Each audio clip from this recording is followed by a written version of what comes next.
Joining me now, John Ullyot, former National Security Council spokesman and former deputy assistant to former President Donald Trump. Nice to see you, as always. I want to start with the talks about this extension of the ceasefire. How long can Hamas continue to dictate the parameters of the hostage releases? Do you foresee that changing?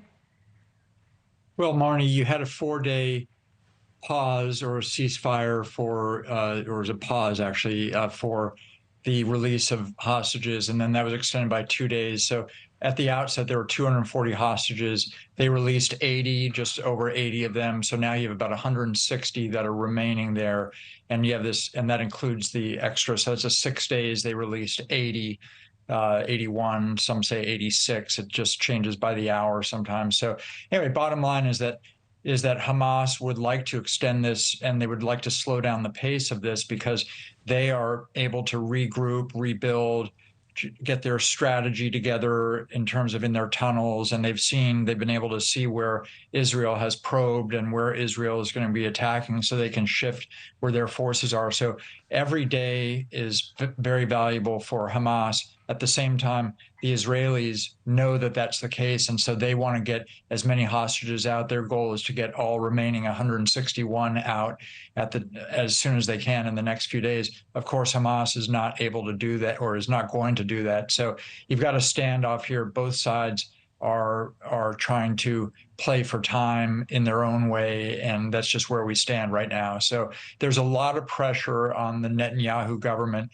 to just resume attacks here, and he believes it as well. He's from the right, obviously, there, and the ceasefire is not popular with the Israeli right. So Netanyahu is very sensitive to that, and he's been consistent with his hardcore rhetoric. Right, and the hostage is really the only leverage that Hamas has going forward. What does Qatar have to gain as acting as the mediator in these negotiations? What's in it for them?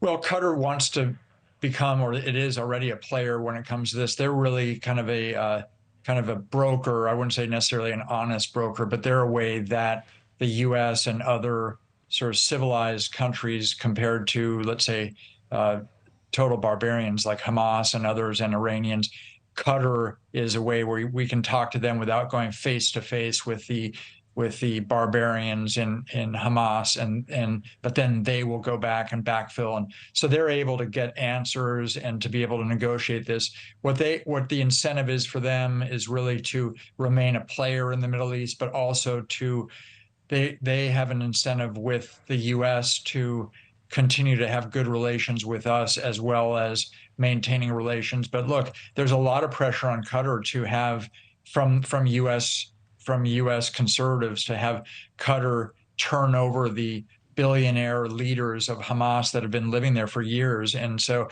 Qatar is under pressure they can negotiate here and get some goodwill with the U.S., but the U.S. at some point very soon is going to say, look, it's time for you to give these up, or the Israelis are just going to go in there and kill those Hamas leaders.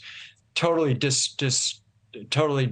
not even close to the people who are in Gaza. These guys are just living. They're working out on their treadmill. They're just hanging out, flying on private jets. And so there's a lot of pressure on Qatar to say, hey, we're going to stop this nonsense and no longer harbor these real horrible people. Right. And to that point, the U.S. says that the top 3 leaders of Hamas are worth a combined $11 billion. Qatari's prime minister saying that we don't know where they are. So the truth lies somewhere in between those two things. I spoke with a man whose brother is still being held hostage this week, and he says he is seeing, as he travels in a convoy, a lot of sympathy and a lot of compassion, but he's not seeing a lot of action. He was recently in London.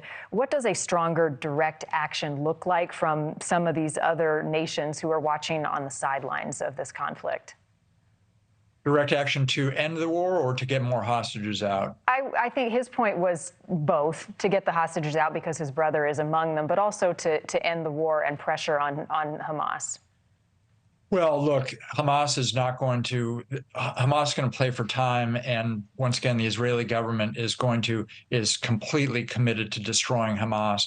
There's talk right now. There was an article in the Wall Street Journal today talking about how there's pressure from Egypt and others to essentially make the ceasefire extended in an unlimited basis for a negotiated settlement where Hamas would agree to disarm and where Israel would then also stop its attack altogether on Gaza. But there's absolutely no way that's going to collapse the government of Bibi Netanyahu. Thank you for watching. Go to newsnationnow.com to find News Nation on your television provider. And don't forget to click the red subscribe button below to get more of News Nation's fact-driven, unbiased coverage.